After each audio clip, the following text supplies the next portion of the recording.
Progress comes slowly to the land in little changes like those you can see in this old street. Telephone wires, electric lamps. The coffee house that once cast its shadow only on donkeys and carts now echoes the motor of a passing car. The public well in the square never runs dry anymore as water bubbles through a pipe from a distant reservoir.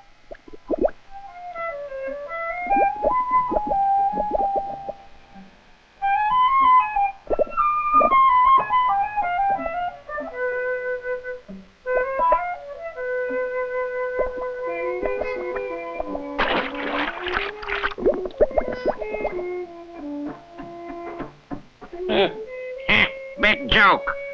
I'd like to see you try to drink from that fountain. Why didn't you wait a minute, Hamid? No doubt a lot of water was being used elsewhere on the line. The whole system is no good. What can we expect of something built with American aid? That's unfair, Hamid. That is unfair. We do have running water now, where we had dry wells or floods before. As far as I'm concerned, if the Americans don't come through with more funds to improve what they've done so far, we should turn elsewhere for help. Just like that. Just like that. There are other big nations ready to extend credit to us, you know. I know. And if we ever got involved with those foreign powers you refer to, we'd end up with an innkeeper's bill. A what, Effendi? I was remembering one of the old stories about Nasruddin Hoxha, a wise man who lived in this land 500 years ago. The story is called The Innkeeper's Bill. It teaches that you should never get in debt to anyone whose main purpose is to take advantage of you.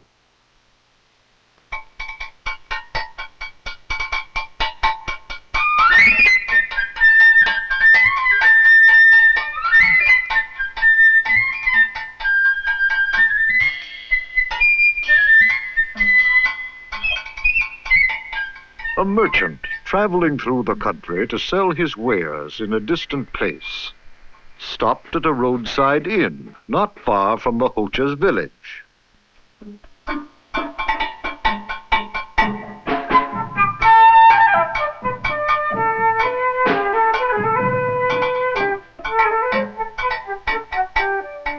The innkeeper made the merchant welcome and served him for supper 1 roast fowl, 2 boiled eggs, and half a loaf of bread.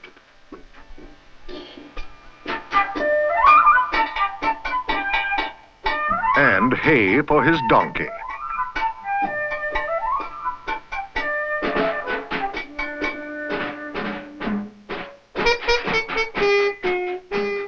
The next morning, even though the merchant did not know the innkeeper well, he asked if he could settle accounts on his return trip through the district. And the innkeeper agreed.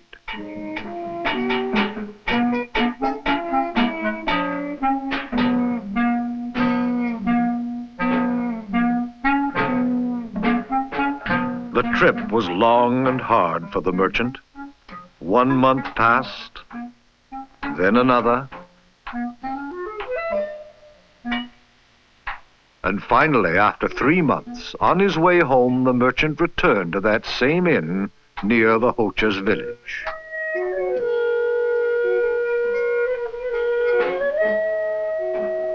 The innkeeper served him as before.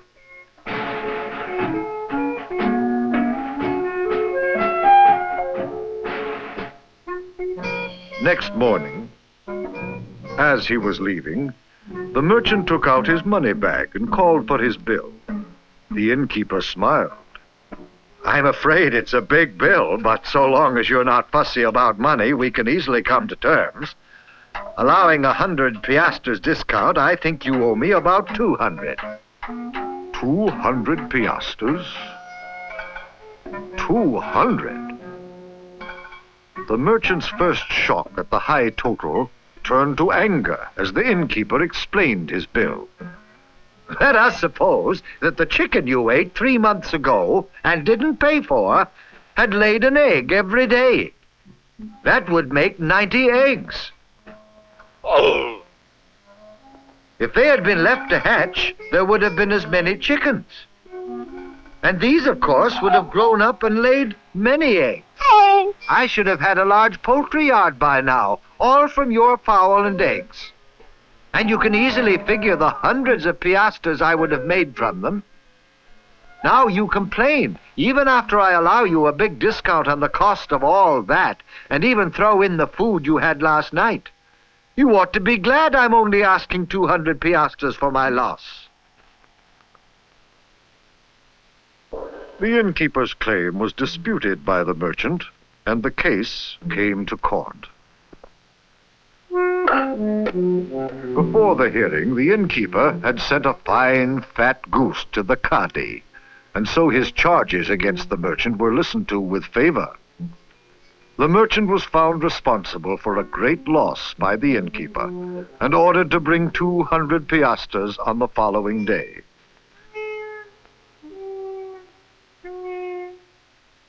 One of the people in the village who heard the merchant's loud wails of unhappiness was Nasruddin Hoja. The Hoja listened carefully and then promised to help. He told the merchant to ask for a 3-day stay of judgment. 3 days later, the merchant, with his precious money bag, faced the Cadi and the innkeeper. But in spite of his promise to help, the Hoja was nowhere to be seen. Finally, the Cadi sent someone to fetch Nasruddin.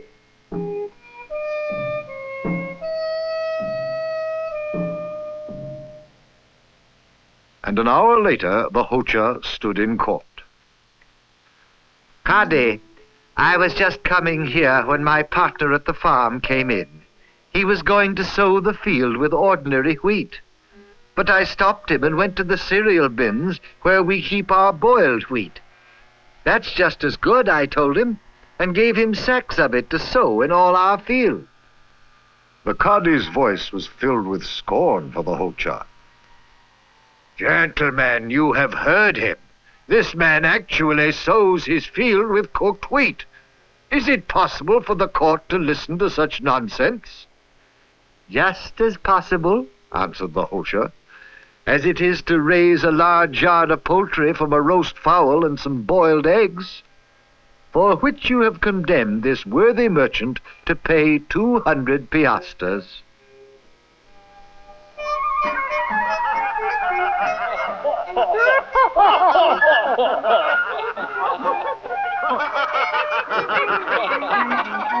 And the judgment against the merchant was laughed out of court. When the laughter died away in that courtroom long ago, the merchant was left with a lesson that the Hoja had made quite clear. Be careful to whom you get in debt. And that lesson applies just as well today, even to international affairs. Sometimes it is very convenient to have credit or funds extended to us. It helps bring progress. But at those times, we should be very careful that the country to whom we become indebted is interested in helping us, and not mainly in seeing that we become part of its empire, or in handing us an innkeeper's bill.